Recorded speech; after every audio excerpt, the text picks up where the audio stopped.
Hello दोस्तों, स्वागत है आपका सक्सेस विथ राहुल चैनल में।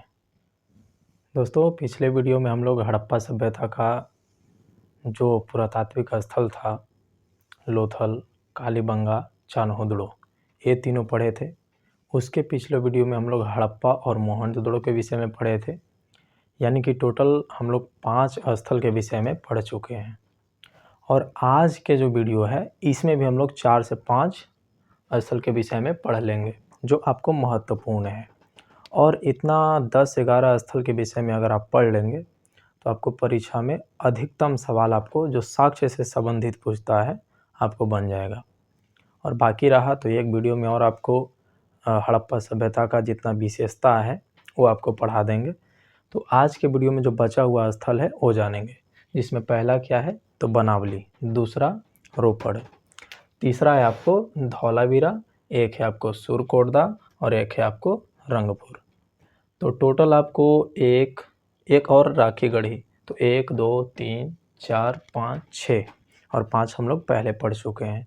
तो टोटल 11 हम लोग पढ़ लेंगे। तो आज जो हम लोग का पहला है वह है बनावली। बनावली है कहाँ तो बनावली है हरियाणा में। हरियाणा के हिसार ज़िला में आपको, जो अब सरस्वती नदी विलुप्त हो गई है, सरस्वती नदी जो पहले थी उसके किनारे ही थी, आपको किनारे ही था आपको हरियाणा में हिसार ज़िला में बनावली। लेकिन अब तो सरस्वती नदी है नहीं। लेकिन अगर सवाल पूछे कि बनावली किस नदी के किनारे था तो आपको सरस्वती नदी आंसर होगा। इसका खोज आर.एस. बिष्ट किए थे। आर.एस. बिष्ट कब किए थे तो 1973 में किए थे। तो कोई पूछे बनावली कहाँ है तो हरियाणा के हिसार ज़िला में, सरस्वती नदी के किनारे। और इनका खोज कौन किया था तो आर.एस. बिष्ट ने 1973 में किया था। अब इसका विशेषता क्या है, यहाँ से मिला क्या क्या है। तो सबसे पहले तो इसका एक विशेषता आपको याद रखना है कि नगर योजना जो था यहाँ जाल के समान था, या फिर इसको कहीं कहीं लिखता है शतरंज के समान। शतरंज में देखते हैं जाल जो बनाया हुआ रहता है, उसी के समान सेम टू सेम बनावली का नगर योजना था। तो किस हड़प्पाई शहर है कौन सा जिसका शतरंज के जैसा या जाल के जैसा नगर योजना था, तो इसका आंसर होगा बनावली। तो बनावली का नगर योजना जाल के जैसा या शतरंज के जैसा था। और यहाँ एक और विशेषता याद रखिएगा कि यहाँ के जो सड़क थे वो एक दूसरे को कभी भी ऐसे प्रतिच्छेद नहीं करते थे। आज भी अगर आप बनावली घूमने जाइएगा तो आपको सड़क अभी भी दिखाई देगा। यहाँ के सड़क हमेशा समांतर मिलते हैं। यहाँ के सड़क हमेशा क्या मिलते हैं, समांतर। तो अभी बताए कि इनका शतरंज के जैसा विकास किया गया था। तो यहाँ की सड़कें क्या हैं, समांतर हैं, एक दूसरे को प्रतिच्छेद नहीं करती हैं। लेकिन आपको मोहनजोदड़ो में बताए थे कि यहाँ की सड़कें आपको प्रतिच्छेद करती हैं। यहाँ की जो मुख्य द्वार थी मोहनजोदड़ो की, वो मेन रोड पर ना खुलकर गली में खुलते थे। वहाँ बहुत बढ़िया से विकसित किया गया था। लेकिन यहाँ जो है सड़क क्या था, समांतर था, एक दूसरे के प्रतिच्छेद कभी नहीं करता था। एक और विशेषता यहाँ देखिए, हड़प्पा सभ्यता के जितने भी स्थल हैं जल प्रबंधन के लिए विशेष रूप से जाने जाते हैं। जितने भी स्थल हैं सभी जगह पे नाली का व्यवस्था बहुत बढ़िया मिला है, कुआं का व्यवस्था बहुत बढ़िया मिला है, जलाशय तालाब बहुत बढ़िया मिला है। लेकिन एकमात्र अपवाद है आपको बनावली। बनावली में जल निकासी प्रबंधन आपको बढ़िया से नहीं देखने को मिलता है। तो जल निकासी प्रणाली का अभाव किस हड़प्पाई स्थल के पास है तो आपको बनावली में जल निकासी प्रणाली का बढ़िया व्यवस्था नहीं मिलता है। लेकिन वही आप मोहनजोदड़ो घूमे चले जाइए तो मोहनजोदड़ो में नाली, ढका हुआ नाली बहुत बढ़िया से आपको देखने को मिलेगा। नहीं भी जा सकते हैं तो कई ब्लॉगर का ब्लॉग देख लीजिए जो मोहनजोदड़ो में जाकर ब्लॉग बनाए हैं। बहुत अच्छे से आपको समझ में आ जाएगा कि क्या क्या वहाँ से साक्ष्य प्राप्त हुए हैं। यहाँ से एक अच्छे किस्म का जौ प्राप्त हुआ है। जौ तो कई जगह से प्राप्त हुआ है, हड़प्पा से भी, लेकिन अच्छे किस्म का जौ कहाँ से प्राप्त हुआ है तो बनावली से। जल निकासी का अभाव कहाँ है तो बनावली में। समांतर सड़कें कहाँ तो बनावली में। अगला है यहाँ से तांबे का एक वनाग्र और एक कुल्हाड़ी प्राप्त हुआ है। तांबे का कुल्हाड़ी मिताथल से भी प्राप्त हुआ है, मिताथल भी आपको हरियाणा में है। और रोपड़ से आपको, रोपड़ में भी एक चीज़ यहाँ पे देखिए तांबे का कुल्हाड़ी लिखा हुआ है। तो तांबे का कुल्हाड़ी आपको बनावली से, रोपड़ से और मिताथल से, 3 जगह से मिला है, याद रखिएगा। तो मिताथल नहीं यहाँ पे लिखें, लेकिन याद रखिएगा तांबे की कुल्हाड़ी बनावली, रोपड़ और मिताथल 3 स्थान से तांबे का कुल्हाड़ी प्राप्त हुआ है। लेकिन एक तांबे का वानाग्र, वानाग्र क्या होता है? वान जानते हैं आप लोग, वान तीर और धनुष। तो तीर जो होता है, तीर को बाण कहा जाता है कि नहीं कहा जाता? ऐसे होता है ना तीर, ऐसे होता है। तो ये बाण हो गया, बाण। तो बाण का जो आगे वाला जो हिस्सा है, एरो जो है ये, तो बाण का आगे वाला भाग मिला है, वान अग्र, मतलब बाण का अग्रभाग। तो बाण का अग्रभाग किस चीज का मिला है? तांबा का। तो तांबे का वानाग्र और तांबे का कुल्हाड़ी कहाँ से? बनावली से। गूगल पे आप लोग सर्च करके भी देख सकते हैं, बहुत बढ़िया से आपको फोटो आकृति मिल जाएगा सबका। तो हल की आकृति के खिलौने, हल की आकृति के खिलौने भी आपको बनावली से ही प्राप्त हुए हैं। अच्छे किस्म के जौ भी कहाँ से? तो बनावली से प्राप्त हुए हैं। तो ये इतना बनावली के विषय में आपको याद रखना है। इतना ज़्यादा बनावली से सवाल नहीं पूछा जाता है, जितना भी हम प्रीवियस ईयर में देखे हैं इतना ही आपको काफ़ी है, सफिशिएंट है। इसके बाद आपको है रोपड़। रोपड़ जो है पंजाब में है, सतलज नदी के किनारे है। रोपड़ किस नदी के किनारे? सतलज। बनावली किस नदी के? तो सरस्वती जो अब विलुप्त हो गई है, लेकिन सतलज अभी भी है। इसका खोज यज्ञदत्त शर्मा 1953-54 के बीच में किए थे, 1953-54 के बीच में। और ये जो रोपड़ है भारत में खोजा गया, आज़ादी के बाद खोजा गया सबसे पहला स्थल है। यहीं पे भारत में सबसे पहले आज़ादी के बाद खुदाई का काम हुआ था। तो आज़ादी के बाद पहली बार खुदाई का काम कहाँ हुआ? तो रोपड़ में हुआ। खोज कौन किए थे? तो यज्ञदत्त शर्मा। कब किए थे? 1953-54 में। अब देखिए यहाँ पे साक्ष्य क्या मिला है? तो 3 चीज़ आपको याद रखना है। एक कुत्ते के साथ मनुष्य का कंकाल यहाँ प्राप्त हुआ है। ये आपको बहुत बार परीक्षा में पूछा गया है, कई जगह सेट में देखें, कई जगह प्रीवियस ईयर में पूछा गया सवाल है कि कुत्ते के साथ मनुष्य का साक्ष्य कहाँ से प्राप्त हुआ है? तो रोपड़ से। एक आपको नवपाषाण काल में बुर्जहोम जगह है, वो नवपाषाणकालीन स्थल है बुर्जहोम, वहाँ भी कुत्ते के साथ मनुष्य का कंकाल प्राप्त हुआ है। और एक हड़प्पा सभ्यता का क्षेत्र रोपड़, यहाँ भी कुत्ते के साथ मनुष्य का कंकाल प्राप्त हुआ है। तो दोनों में अंतर है, वो नवपाषाण का है और ये हड़प्पा सभ्यता का है। यहाँ से तांबे का कुल्हाड़ी, अभी बताया कि तांबे कुल्हाड़ी 3 जगह से मिला है, बनावली, रोपड़ और मिताथल। यहाँ से एकमात्र मुद्रा मिला है।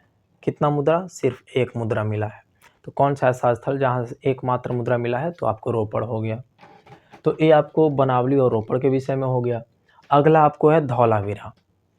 धौलावीरा का अर्थ होता है सफ़ेद कुआं। और ये जो धौलावीरा है, धौलावीरा आपको गुजरात के कच्छ जिला में है। गुजरात के किस जिला में है? कच्छ जिला में है। और इसका खोज जगपति जोशी ने 1967-68 में किया था। और किस नदी के किनारे है? तो लूनी नदी के किनारे है। तो 3 विषय हम लोग जान गए कि यह कहाँ है, तो गुजरात के कच्छ जिला में है। किस नदी के किनारे? तो लूनी नदी के किनारे है। इसका खोज कौन किए? तो जगपति जोशी। कब किए? 1967-68 में किए हैं। और यह भारत में नहीं, पूरे हड़प्पा सभ्यता का 5वां सबसे बड़ा स्थल है। देखिए 5 स्थल का आपको नाम याद रखना होगा विशालतम के हिसाब से। पूरे हड़प्पा सभ्यता में सबसे बड़ा क्षेत्रफल के हिसाब से कोई अगर स्थल है तो वह है हड़प्पा। दूसरा विशाल नगर के हिसाब से आता है मोहनजोदड़ो। तीसरा गनेड़ीवाल। चौथा राखीगढ़ी। और 5वां है धौलावीरा। 2 तो हम लोग पढ़े हैं। हड़प्पा कहाँ है? तो पाकिस्तान में। मोहनजोदड़ो भी कहाँ है? पाकिस्तान में। गनेड़ीवाल भी याद रखिएगा, पाकिस्तान में। राखीगढ़ी भारत में है और धौलावीरा भी भारत में है। पूरे हड़प्पा सभ्यता में सबसे बड़ा क्षेत्र हड़प्पा, उसके बाद मोहनजोदड़ो, उसके बाद गनेड़ीवाल, उसके बाद राखीगढ़ी, उसके बाद धौलावीरा। तो ये 5 स्थल का क्रम है, जो सबसे बड़ा, फिर इससे छोटा, फिर इससे छोटा, फिर इससे छोटा, फिर इससे छोटा, क्षेत्रफल के हिसाब से है। लेकिन अगर आप देखेंगे कि भारत में सबसे बड़ा अगर कौन है तो राखीगढ़ी, और दूसरा पे कौन है तो धौलावीरा। लेकिन धौलावीरा भारत में दूसरा सबसे बड़ा स्थल है। अगर पूरे हड़प्पा सभ्यता में देखा जाए तो यह 5वां सबसे बड़ा स्थल होगा। तो यही यहाँ पे लिखा हुआ है कि यह सभ्यता का 5वां बड़ा स्थल है। तो हड़प्पा सभ्यता का, किस सभ्यता का? तो हड़प्पा सभ्यता का 5वां बड़ा स्थल कौन है? तो धौलावीरा। चौथा तो राखीगढ़ी, पहला हड़प्पा, दूसरा मोहनजोदड़ो, तीसरा गनेड़ीवाल। तो हड़प्पा, मोहनजोदड़ो, गनेड़ीवाल कहाँ है? तो पाकिस्तान में है। भारत में सबसे बड़ा क्षेत्र कौन होगा? तो राखीगढ़ी। दूसरा में कौन होगा? तो धौलावीरा होगा। तो ये 5 चीज़ आपको याद रखना है, 5 क्रम याद रखना है। यहाँ धौलावीरा जल प्रबंधन के लिए विशेष रूप से जाना जाता है। तो धौलावीरा में क्या ऐसा मिला कि जल प्रबंधन के लिए जाना जाता है? तो यहाँ 16 से ज़्यादा जलाशय मिला है जो वर्षा जल संग्रहण के लिए काम में आता था। तो 16 से ज़्यादा जलाशय कहाँ मिले हैं? तो आपको धौलावीरा में। जल प्रबंधन के लिए विशेष रूप से कौन जाना जाता है? तो धौलावीरा। अगला है यहाँ आयताकार मुहर मिला है। आयताकार मुहर, देखिए धौलावीरा का आकार भी था आयताकार और यहाँ से मुहर भी कैसा मिला है? तो आयताकार। और एक विशेषता है कि यह जो आयताकार मुहर था इसके ऊपर एक श्रृंगी पशु का चित्र अंकन मिला है, चित्र मिला है। एक श्रृंगी पशु, एक सिंह वाला पशु। ऐसे एक सिंह वाला पशु तो हमारे समय में अभी गेंडा है, लेकिन गेंडा पूरा मोटा ताज़ा भैंसा एकदम होता है, लेकिन वो जो एक श्रृंगी पशु है गाय के जैसा है, बैल के जैसा है, जिससे हम लोग अंदाज़ा नहीं लगा सकते हैं। हो सकता है उस समय वह पशु हो लेकिन अब विलुप्त हो गया हो। तो एक श्रृंगी पशु जो है हम लोग के समय में अभी नहीं है, लेकिन एक श्रृंगी पशु का अंकन आयताकार मुहर पे मिलता है। और कहाँ मिला आयताकार मुहर? तो धौलावीरा में। धौलावीरा में एक ऐसा विशाल इमारत मिला है जिससे इतिहासकार अंदाज़ा लगाते हैं कि यह स्टेडियम हुआ करता होगा। तो सवाल पूछा जाएगा कि स्टेडियम का साक्ष्य कहाँ प्राप्त हुआ है? तो धौलावीरा में। धौलावीरा का आकार कैसा था? तो आयताकार। तो 3-4 चीज़ हम लोग जान गए कि इसका यह हड़प्पा सभ्यता का 5वां बड़ा स्थल है, लेकिन भारत में दूसरा। आयताकार मुहर कहाँ से? तो धौलावीरा से। 16 से अधिक जलाशय कहाँ से? तो धौलावीरा से। इसका आकार कैसा है? तो आयताकार। स्टेडियम का साक्ष्य कहाँ से? तो धौलावीरा से। धौलावीरा का अर्थ क्या होता है? तो सफ़ेद कुआं होता है। इसके बाद है सुरकोटदा। सुरकोटदा आपको गुजरात के कच्छ जिला में है। यह भी आपको गुजरात के कच्छ जिला में लूनी नदी के किनारे था, लेकिन यह जो आपको सुरकोटदा है लूनी नदी के किनारे नहीं है। यह जो है इसका खोज जगपति जोशी 1964 में किए थे। यहाँ से घोड़े की अस्थि और कब्रगाह मिला है। क्या मिला है? घोड़े की अस्थि और कब्रगाह। कब्रगाह क्या होता है? लाश को दफनाने के बाद जो उसके ऊपर इमारत छोटा सा बना दिया जाता है उसी को क्या बोला जाता है? कब्रगाह। तो कब्रगाह और घोड़े की अस्थि कहाँ से प्राप्त हुआ है? तो आपको सुरकोटदा से प्राप्त हुआ है। कहाँ है? तो गुजरात के कच्छ जिला में है। और यहाँ से एक और चीज़ प्राप्त हुआ है, शॉपिंग कॉम्प्लेक्स। शॉपिंग कॉम्प्लेक्स क्या होता है? आप लोग अभी आधुनिक युग में शॉपिंग कॉम्प्लेक्स बड़े अच्छे से जानते होंगे।